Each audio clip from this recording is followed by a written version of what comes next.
What is music? Well, that's a complicated question. Hmm.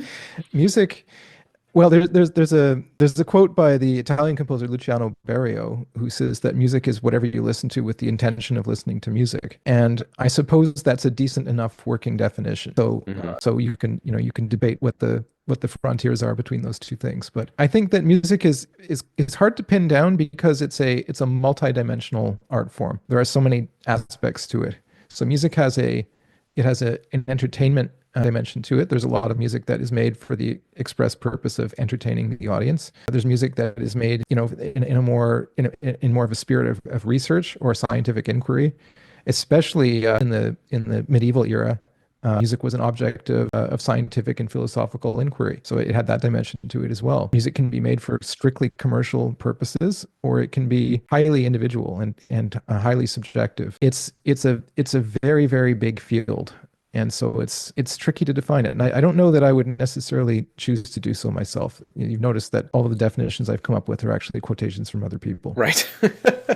Yeah, no, I'm sure. I don't really anticipate either of us would be able to come up with something completely original on the topic. I do, because for all the reasons you just listed, I do like the idea of music being constrained within sound organized over time, because I also like that like visual art, for example, that creates a nice parallel with visual art, which could be described as light organized across space, and I like how there's a symmetry there, and I don't know if I can come up with any examples of music that doesn't organize sound across a time dimension, and so I feel like it's an okay definition. Thoughts? I think that's right.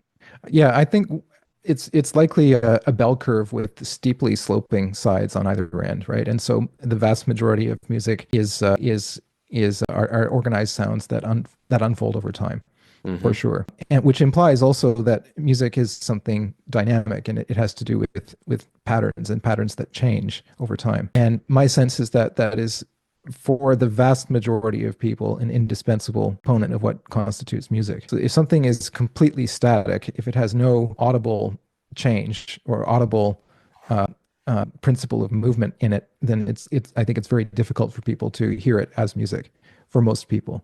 Yeah. There are always going to be a very small number of people, again, on the far end of the bell curve distribution that are going to not be satisfied with that definition, but I think it holds for most things.